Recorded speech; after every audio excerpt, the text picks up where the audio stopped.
ನನಗೆ ಮಠಕ್ಕಾದ ಮೇಲೆ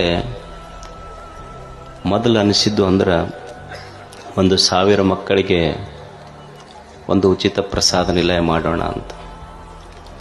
ಅದು ಸಿದ್ಧಗಂಗಾ ಶ್ರೀಗಳು ಅದಕ್ಕೆ ಶಿಲಾನ್ಯಾಸ ಮಾಡಿದ್ರು. 1 ವರ್ಷದೊಳಗೆ ಅದಕ್ಕೆ ಕಟ್ಟಿದ್ವಿ, ಅವರೇ ಉದ್ಘಾಟನೆ ಮಾಡಿದ್ರು ಆ ವರ್ಷ. ಅದು 1 ವರ್ಷ 1,000 ಇದ್ದಿದ್ದು ಈಗ 5,000 ಮಕ್ಕಳು ಅಲ್ಲಿ ಓದ್ತಾರೆ.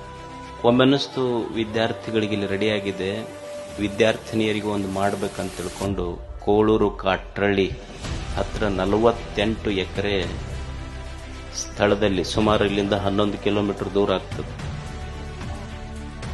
ಅಲ್ಲಿ ಸುಮಾರು 60 ಕೋಟಿ ರೂಪಾಯಿ ವೆಚ್ಚದಲ್ಲಿ ವಿದ್ಯಾರ್ಥಿನಿಯರಿಗಾಗಿ ಒಂದು ಉಚಿತವಾದ ರೆಸಿಡೆನ್ಷಿಯಲ್ ಸ್ಕೂಲ್ ಅಲ್ಲಿ ಪ್ರಾರಂಭ ಆಗ್ತದೆ ಈ ವರ್ಷದಿಂದ, ಜೂನ್ದಿಂದ.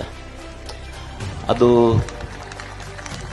ಅದರ ಕಟ್ಟಡ, ಅದರ ಡೈನಿಂಗ್ ಹಾಲು ಬಹುಶಃ ನೀವು ಒಂದು IIT ಬಿಲ್ಡಿಂಗ್ ನೋಡ್ದಂಗೆ ಆಗ್ತದೆ. ಆ ಕಟ್ಟಡಕ್ಕೆ ಸಾವಿರಾರು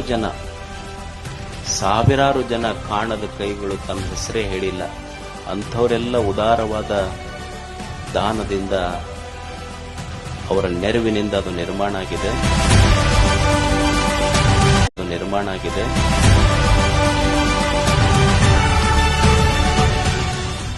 ಅದು ಸುಮಾರು 1,500 ಮಕ್ಕಳು ಎಟ್ ಎ ಟೈಮ್ ಕುಂತು ಊಟ ಮಾಡಬಹುದು, ಅಷ್ಟು ದೊಡ್ಡ ಡೈನಿಂಗ್ ಹಾಲ್ ನಿರ್ಮಾಣ ಆಗಿದೆ.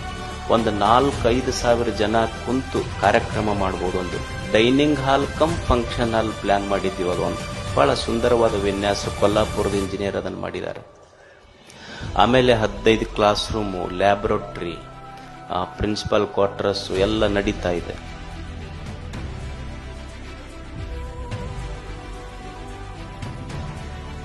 ಅಂದ್ರೆ ಈ ವರ್ಷ 200 ಮಕ್ಕಳು ಆರ್ಟ್ಸ್ ವಿಭಾಗದಿಂದ, 400 ಮಕ್ಕಳು ಸೈನ್ಸ್ ವಿಭಾಗದಿಂದ ತಗೊಂಡು 600ರಿಂದ 700 ಮಕ್ಕಳಿಗೆ ಈ ವರ್ಷ ತಗೊಳ್ತಾರೆ. ಡೈನಿಂಗ್ ಹಾಲ್ 1,500 ಮಕ್ಕಳಿಗೆ ರೆಡಿಯಾಗಿದೆ, ಕಾಲೇಜ್ 1,500 ಮಕ್ಕಳಿಗೆ ರೆಡಿಯಾಗಿದೆ, ಹಾಸ್ಟೆಲ್ ಅಷ್ಟೇ 700 ಮಕ್ಕಳಿಗೆ ಆಗ್ತದೆ. ಮತ್ತೆ ಗೌಶಿದ್ ಯಾವಾಗ ಜೋಳಿಗೆ ಶಕ್ತಿ ತುಂಬತಾನ ಅವಾಗ ಮತ್ತೆ ಅದನ್ನು ಮುಗಿಸ್ತೇನೆ. ಅದನ್ನ